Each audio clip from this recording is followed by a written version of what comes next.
Oi, gente. No Show Business de hoje, o tema é indústria farmacêutica e saúde. Para uma conversa sobre esse assunto, está conosco Marta Dias, presidente da Pfizer no Brasil.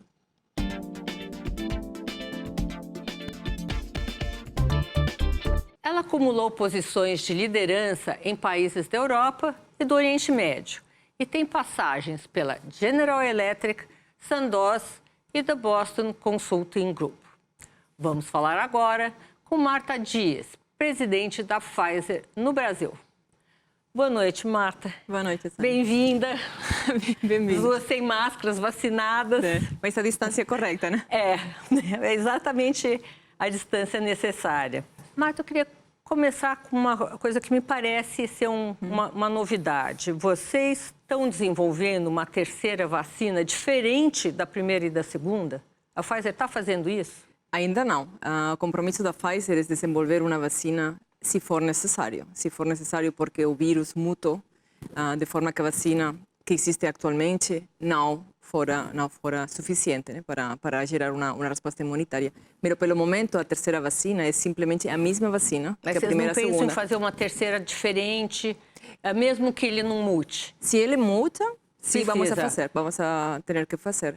O que sim estamos agora fazendo é uma vacina, é a mesma vacina, mas é uma dose mais pequena para as crianças. Então, é a mesma vacina que você, ou eu, ou algumas pessoas receberam. Vai ser a mesma vacina? Vai ser a mesma vacina, mas em doses mais pequenas. Então, para as crianças, vai ser uma terceira parte da dose de um adulto. Marta, você veio ao Brasil, chegou agora em agosto, né? Como é que foi esse ano para você? Este ano foi diferente, vamos a falar. Mesmo os dois últimos anos foram diferentes. Eu estava no Chile, então eu estava morando no Chile. Ele é responsável para a filial da Pfizer no Chile, quando eu fui promovida para o Brasil, em fevereiro desse ano. Então, os primeiros meses, por conta da pandemia, o Brasil estava em um momento bem delicado da pandemia, e mesmo as viagens do Chile não estavam proibidas, eu não podia sair do país. Então, durante fevereiro até julho, eu esteve... Você operou do Chile, mas você é espanhola. Eu sou espanhola, sim, eu viajei em vários países, eu morei em vários países, mas sou espanhola originalmente. Como você vê, as pessoas estão, assim, achando que estamos quase no fim da pandemia, o que me parece não ser verdade. O que você tem a nos dizer sobre isso? É difícil dizer, né? Eu tampouco sou uma experta em pandemias, mas o que os expertos dizem é que a pandemia provavelmente vai acabar em um tempo relativamente curto, quando é difícil ainda dizer, mas vamos entrar em uma fase endêmica, onde o vírus vai continuar circulando, não vai se acabar. Então, vamos ter que aprender a viver com esse vírus e a ter uma vacinação, talvez periódica, ainda não está muito claro, e mesmo tratamentos, porque algumas pessoas vão continuar estando doentes. O que você achou? Você esperava a reação da população brasileira? Como foi? Eu sabia que os brasileiros são um país que tem uma abertura muito grande para as vacinas. Então, isso está sendo muito bom para aumentar as taxas de vacinação. E, definitivamente, os países que têm taxas de vacinação melhores têm uma situação pandêmica melhor.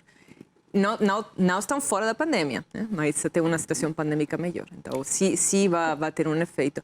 O Brasil começou tarde a vacinação, isso é verdade, mas hoje está um dos países com as taxas de vacinação melhores do mundo. E ainda acho que vai continuar subindo nesse listado. Por essa facilidade, né? Nós acabamos tendo um atraso por problemas políticos. Você sente que esse atraso prejudicou as operações da Pfizer, não prejudicou? Como é que foi no Chile? Primeiro ano você passou lá. E fazendo uma comparação com o Brasil. Eu tive o privilégio de negociar 4 contratos da vacina, porque eu estava no Chile, mas eu estava também responsável pelo Equador e Peru. Então, eu tive, na verdade, o privilégio de estar envolvida em 4 negociações de vacinas. E cada uma foi diferente, cada situação do país foi diferente. O entorno legislativo era diferente também. Então, o Chile, por exemplo, tinha um entorno legislativo que permitia assinar o contrato de vacinas. Então, foi rápido. Foi relativamente rápido.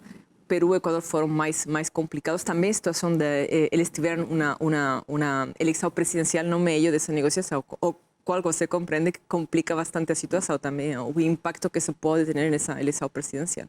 E o Brasil, a situação do Brasil, a legislação não permitia essa assinatura do contrato, então foi necessário uma mudança legislativa que tomou um pouco de tempo. Mas uma vez a legislação no Brasil não permitia? Não permitia. Conta um pouquinho sobre isso, porque, enfim, não são muitas pessoas que conhecem essa barreira, né? O contrato de vacinas da Pfizer, e não só da Pfizer, também das outros operadores, das outras companhias que estão vendendo vacinas, tinha umas cláusulas que permitiam cuidar a população em um desenvolvimento que foi mais rápido que o normalmente. Você tem que entender que uma vacina normalmente tarda vários anos a se desenvolver, chega a um mercado quando já tem muitos dados, tem um seguimento muito longo, né? Então, por conta da pandemia, esse desenvolvimento foi mais rápido. Ele cumpriu todas as etapas, mas chegou a mãos de uma população muito grande, né? Não só uma população pequena, uma população muito grande relativamente rápido. Então, foram necessárias umas cláusulas de proteção da população, proteção da companhia, proteção do governo. Então, essas cláusulas não podiam ser assinadas assim como estavam, com essa legislação. Então, foi necessária uma mudança. Foi necessária uma mudança. Quanto tempo durou essa mudança? Eu agora não lembro, mas foi 2 ou 3 meses. 2 ou 3 meses de conversa, né?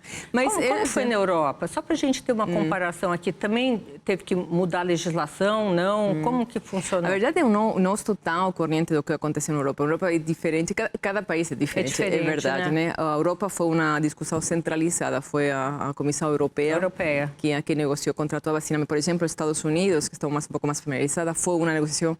Foi o primeiro país que assinou os Estados Unidos, mas eles têm já dentro da sua própria legislação umas proteções especiais para produtos muito necessários. Já existia na própria legislação.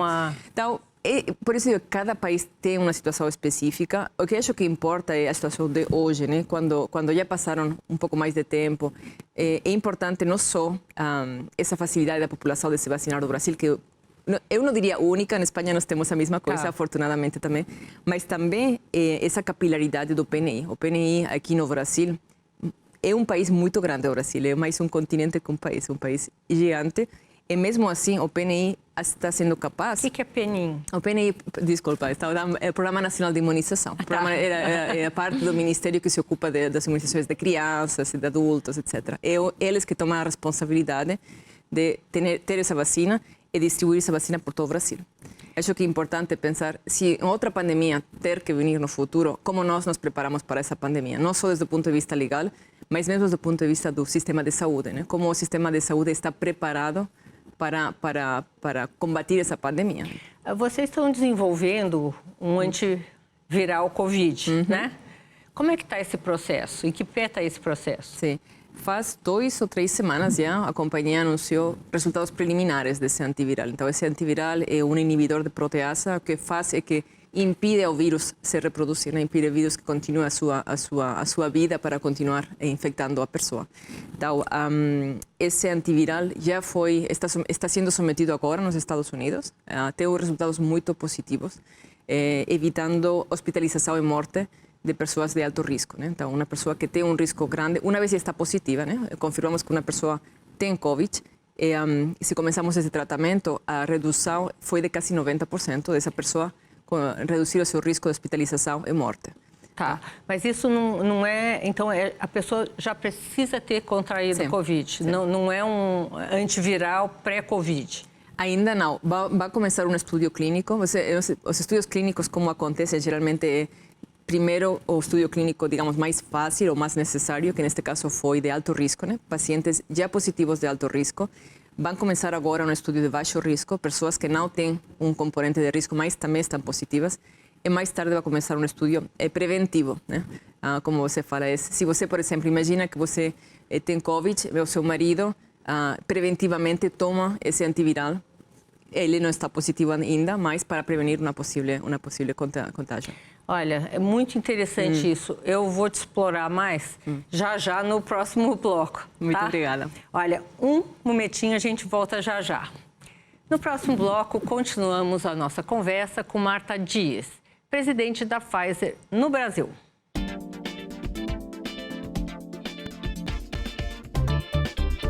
Voltamos com nossa entrevistada, a presidente da Pfizer no Brasil, Marta Dias. Marta, você olhando o quadro hoje, né? Quase 2 anos de pandemia, faremos 2 anos rapidamente. Como é que você vê a agilidade da indústria, né? Foi uma agilidade que bateu o recorde em todo o mundo, né? Você acha que essa agilidade trouxe alguns aprendizados para vocês? Sim. Então, se eu posso começar em março de 2020, não? Se nós ficamos nessa situação quando a OMS determinou que estamos em uma pandemia. Um momento difícil, né? Então, muitas companhias, a Pfizer, entre outras companhias, tomaram a decisão de começar a olhar para soluções terapêuticas. No caso da Pfizer, uma vacina e também um antiviral. Então, normalmente, é difícil começar uma pesquisa em um momento zero, né? A Pfizer, o que fez foi um acordo com a companhia BioNTech e utilizou todo o conhecimento que eles tinham 3 anos já de pesquisa de uma vacina com ARN mensageiro, a mesma plataforma que nós temos.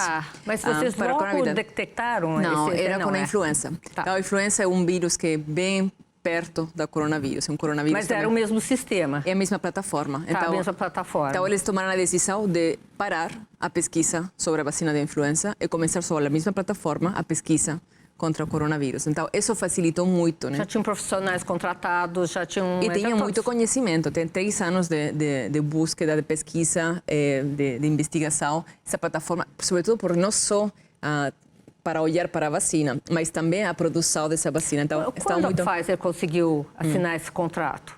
O contrato da vacina? Não, de parceria. A parceria, a verdade, já tinha uma parceria anterior. Então, eles simplesmente é muito mais fácil, né? Muito mais fácil dizer, vamos continuar com outra. Então, eles continuaram, foi muito rápido.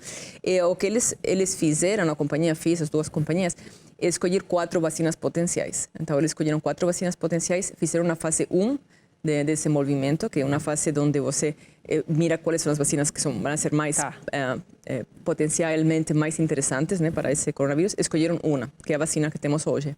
Tá. Essa vacina foi escolhida por causa do seu potencial. Quanto tempo levou até ser escolha? Isso foi bem rápido. Eu acho que 2 ou 3 meses. Todo o processo levou menos de 10 meses. Então, e estamos falando, foi excepcional o sentido que normalmente todas as etapas vão uma depois da outra. São no mínimo 3 anos, né? Mesmo mais, né? Então, você primeiro tem... eu não conto esses 3 anos anteriores, mas esses 3 anos deveriam contar de pesquisa na vacina da influenza. Tá. Mas, normalmente, você faz uma fase 1 para analisar os dados, né? Toma decisões, mesmo, talvez, fala com alguma agência regulatória. Faz uma fase 2, que é a fase onde mira também... O que essa urgência ensinou para a Pfizer? Qual é o aprendizado dessa urgência? Muitos aprendizados. Um é que... Fora o estresse, burnout e tudo fora toda essa parte, né? A verdade foi muito trabalho. Mas fora essa parte, acho que um dos aprendizados é finalmente que é possível, não? É preciso também uma colaboração, porque não só a colaboração entre a Pfizer e a BioNTech, mas tuve uma colaboração muito grande com a FDA, que é a agência regulatória dos Estados Unidos. E também com outras agências, né? Com a Anvisa, por exemplo, com a EMA na Europa, de forma que eles iam avaliando os dados de forma contínua. Então, a decisão foi muito mais rápida. Não precisava você acabar e apresentar, não. Foram já... Exatamente, se paralelizou muitas coisas, né? Muitas coisas que normalmente acontecem uma depois de outra, começaram a se fazer em paralelo. E a outra coisa é a pesquisa, a inovação tem muito risco. Então, a verdade, você pode não ser exitoso, né? Poderia não haver funcionado, e mesmo algumas companhias começaram e tiveram que parar seus programas. A Pfizer decidiu invertir a risco, como as outras companhias, mas também produzir a risco. Então, eles começaram a produzir antes de saber se essa vacina ia... Exatamente, para o momento de a FDA dizer essa vacina pode, ela é uma vacina eficaz, é uma vacina de qualidade, é uma vacina que nós vamos a começar a utilizar. Esse dia já tinham vacinas disponíveis para o governo dos Estados Unidos. Então, isso é muito importante. É dizer, é possível. Evidentemente, a situação demandava dessa urgência, né? Uma situação de pandêmica muito, muito grande. Marta, se hoje aparecer um outro vírus que não seja o da Covid-19 e que não seja um Covid-21, Covid-22, seja um vírus diferente, vocês acham que vocês teriam a mesma agilidade? Uma coisa... diferentes, como foi a influenza da Covid e tivesse alguma outra coisa? Eu acho que sim, que teríamos a mesma agilidade e acho que é necessária ter essa agilidade, né? Porque em um momento de urgência você tem que pensar, actuar muito rápido.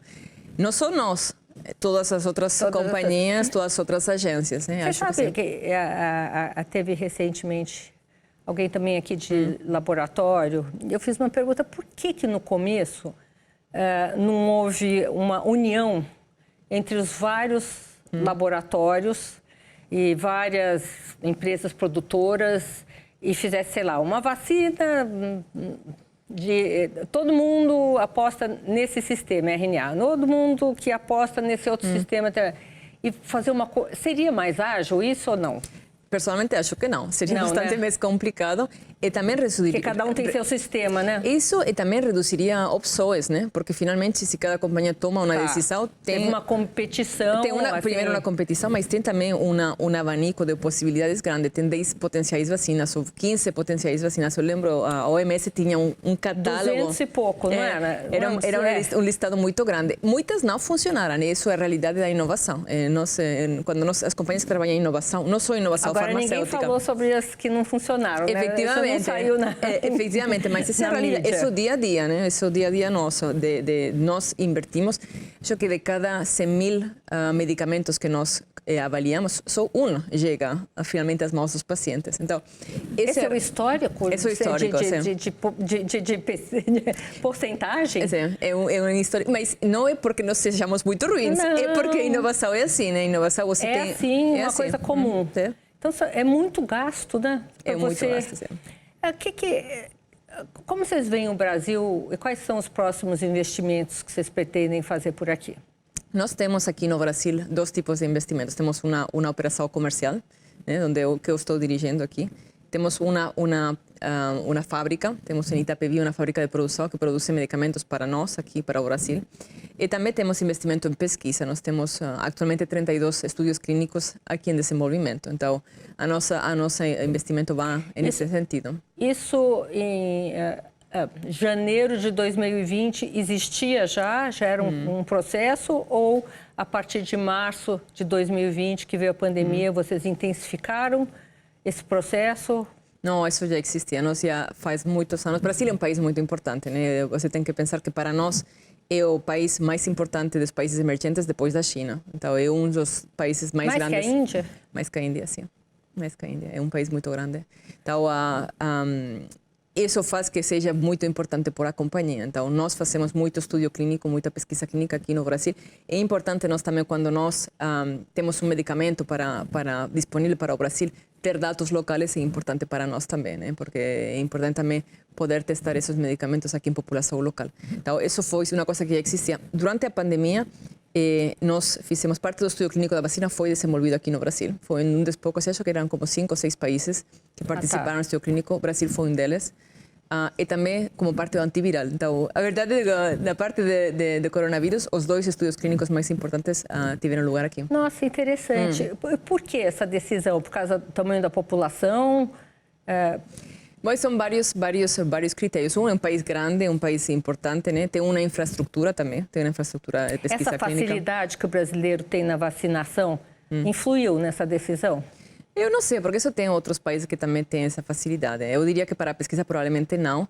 Se influiu, sem dúvida, que a situação pandêmica estava nesse momento. Você sabe que tem olas, né? Então, talvez na Europa nesse momento estava mais baixa, na Latinoamérica está bastante alta. Foi uma parte aqui, o Brasil, uma parte na Argentina. Então, foram 2 países que tiveram um rol bem importante nessa pesquisa. É interessante porque agora a gente tem olhado muito para a Europa, né? E essa 4ª onda, ou enfim, não sei nem mais qual é a onda. Já perdimos a conta. Essa assusta, né? Mas assusta também o número de não vacinados. Na Europa, sim. Na Europa, assusta. Sobretudo os países do leste, né? Tem uma diferença muito grande. Os países do sul da Europa, né? O Portugal, Itália, Espanha, são países que têm uma cultura de vacinação muito importante, né? Muito parecida como aqui o Brasil, né? Também tem uma cultura de vacinação, não só das crianças, mas também dos adultos, bem importante. Os países do norte, os países do leste, sobretudo mais que do norte, têm uma cultura mais... Eu não sei qual é a razão disso, a verdade, né? Não saberia dizer, né? Marta, vou te interromper só um pouquinho, a gente volta já já. Perfeito. Tá? No próximo bloco tem mais conversa com a presidente da Pfizer no Brasil, Marta Dias. Não saia daí.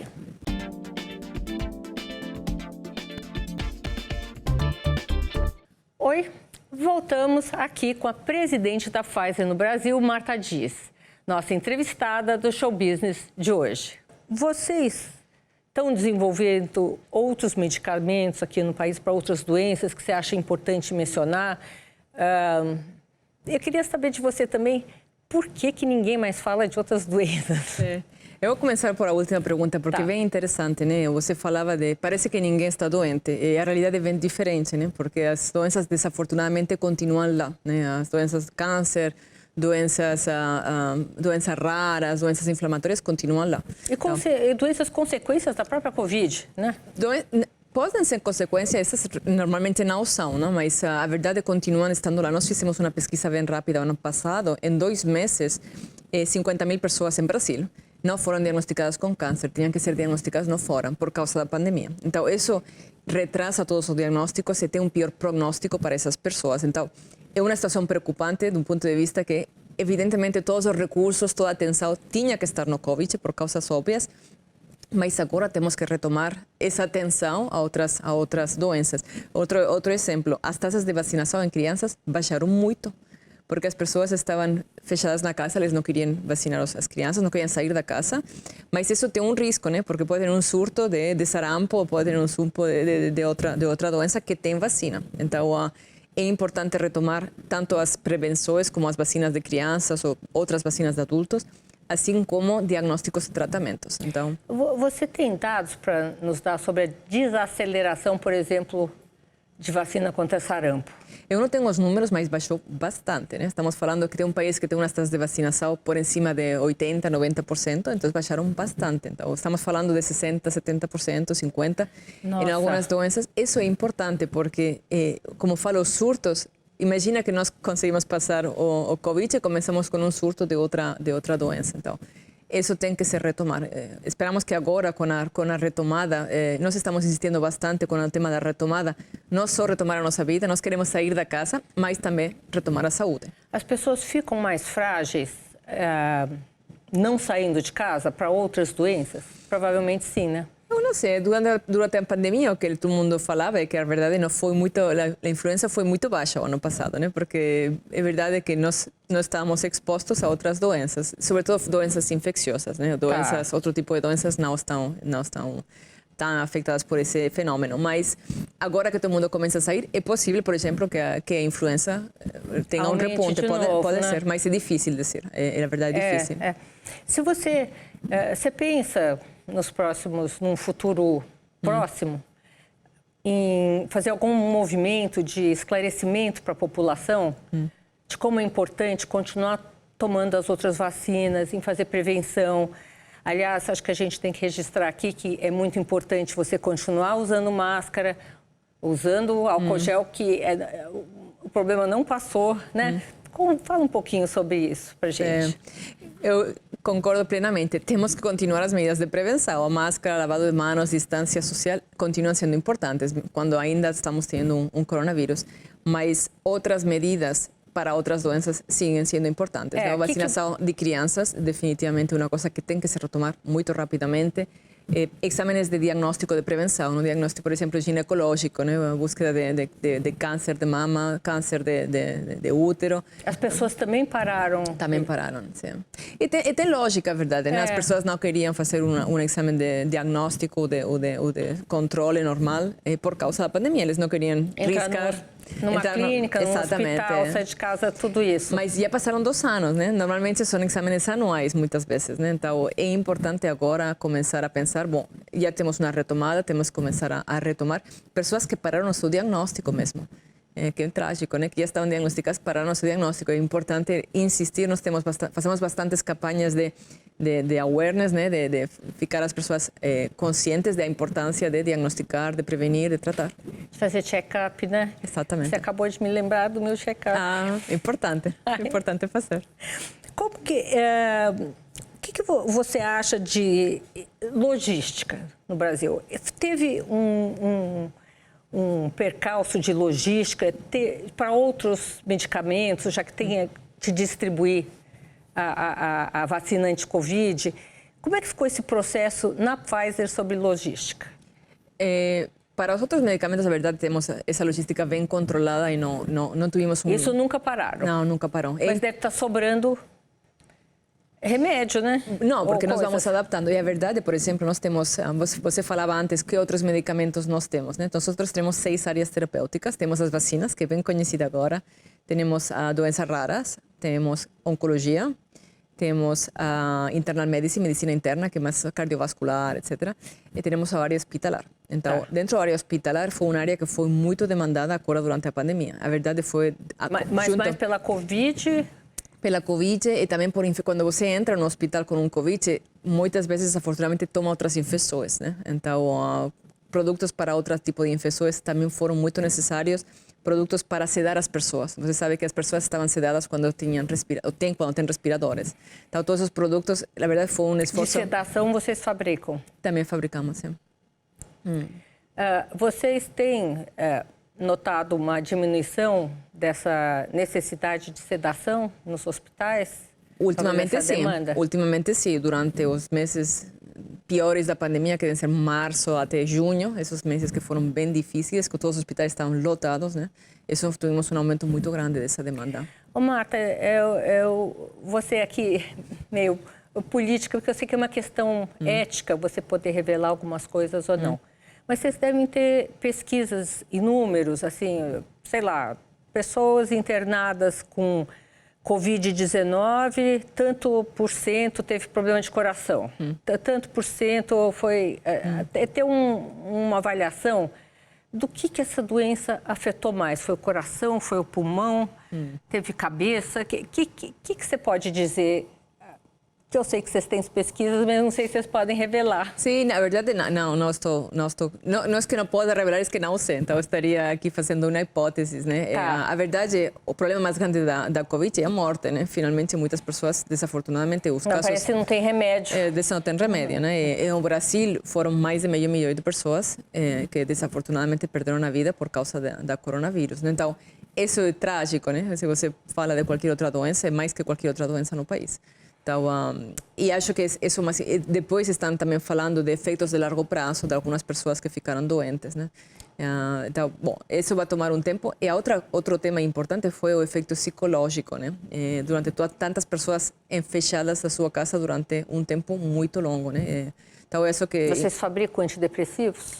Fabricamos antidepressivos, mas mais que para mim essa importância, também as crianças, eu tenho 2 crianças, né? Eu falava com você, tenho duas filhas, elas estavam como loucas de contentas quando saíram por fim à escola, né? As pessoas precisamos ter esse contato, uma vida mais normal. Então, eu acho que insistir na prevenção é importante para que nós podamos retomar as nossas vidas e evitar outras doenças e também evitar problemas psicológicos, né?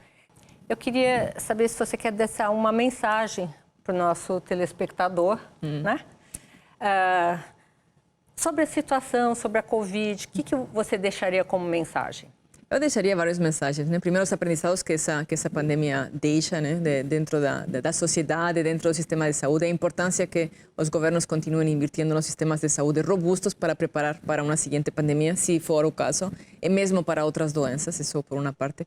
E depois a responsabilidade das pessoas, né? De continuar mantendo os cuidados. Você falava da máscara, do lavado de mãos, das vacinas. As pessoas, temos uma população em Brasil que se vacina, mas um número de pessoas importante não tomou a segunda vacina. Tá? Importância... Não tomou. Achou que uma só estava. É bem brasileiro isso. A importância de tomar as 2 vacinas, né? A primeira e a segunda, e quando o momento chega, tomar a terceira. Né? Então, acho que é importante continuar lembrando que mesmo se os números agora ficam bem positivos, né? O número de contágios, o número de hospitalizações é bem positivo, a experiência de outros países diz que pode retornar. Então, é muito importante continuar insistindo nessas medidas para evitar justamente ter uma nova ola.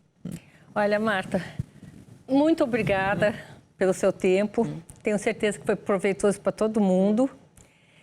E até uma próxima. Até a próxima. Com outros assuntos. Espero que sim. Muito obrigada. O Show Business de hoje termina por aqui. Eu, Sônia Raci, tenho um encontro marcado com você na próxima semana, aqui nos estúdios da Band, em São Paulo. Até lá!